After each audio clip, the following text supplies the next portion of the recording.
Good morning. Welcome to another episode of Cyber Secrets. In this episode, we're going to talk about malicious software, some of the basics, some of the why it's used, and then also some protections against it.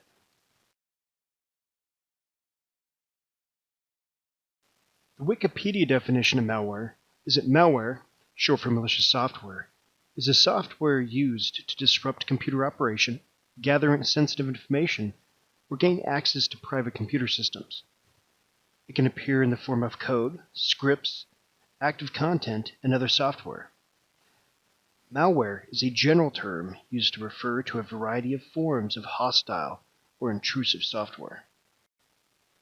Simply put, malware, or malicious logic, is a generic term for nothing more than a program that was designed to gather information, gain access, or otherwise break in a security policy. It is nothing more than an application. It cannot run without its catalyst. Take the catalyst away, and you take away the ability for the code to run, thus making the threat benign. Malware comes in many forms, such as viruses, which you need a host to transfer. You have worms, which are self-propagating. You have Trojans, which are backdoors that give unauthorized access. And you have rootkits, which hide themselves in the kernel or the user level. And here's where malicious software kind of gets a misnomer, such as cyber weapons. You have vendor backdoors, maintenance traps. You also have basic system administration tools. And then you also have misconfigured systems. All of these can be used in a malicious way, therefore technically would be malicious software. As you can see, any software can and should be considered malware unless there's an absolute need or business justification for the tool. Because of this and the constant customization of target malware, antivirus software is becoming less effective. How do you protect yourself?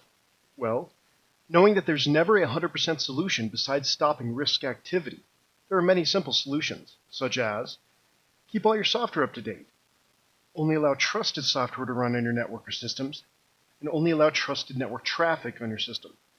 Monitor all your network usage, and train those in your environment to do the right thing, not what they want to, but what's right for your environment. And keep good backups, because it will fail eventually, and especially if you get compromised, you can go back to a known trusted backup. Easy and always doable, right? Well, not always. For example, how many of you have security and antivirus software in your smartphone? You'd be surprised, the percentage is actually very low. Now we're going to look at some iPhone applications.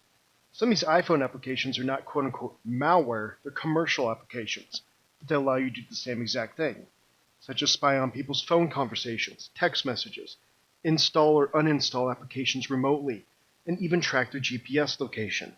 So again, technically, these are not quote-unquote malware, they're commercial, but it all comes down to how you use it. If you don't have authorization, these commercial apps are malware. As you can see, there are plenty of iPhone spy apps, malware, that are available for anyone who wants to put the effort in to installing it.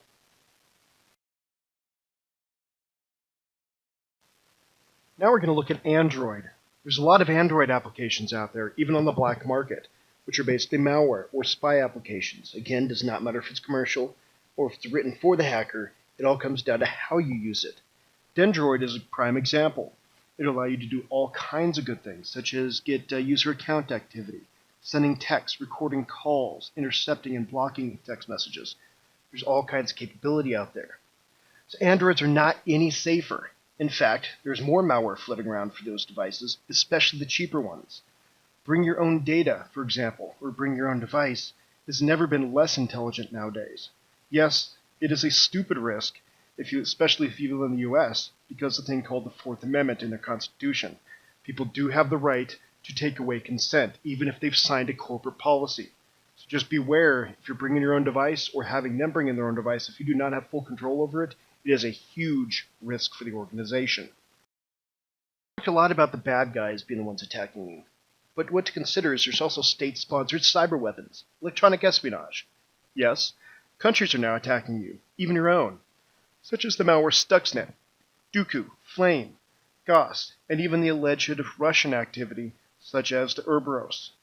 See, a lot of these are specifically designed, just like basic malware, to give them remote access. So when you think about it, how can you protect yourself from malware when your own government may be writing it against you? It all comes down to the level of effort that you want to spend to protect yourself versus the convenience of access to information. Do you want security, or do you want to have freedom? Unfortunately, at this point, you cannot have both. If you'd like to learn more about advanced information security, InfoSec Institute is a great resource at infosecinstitute.com.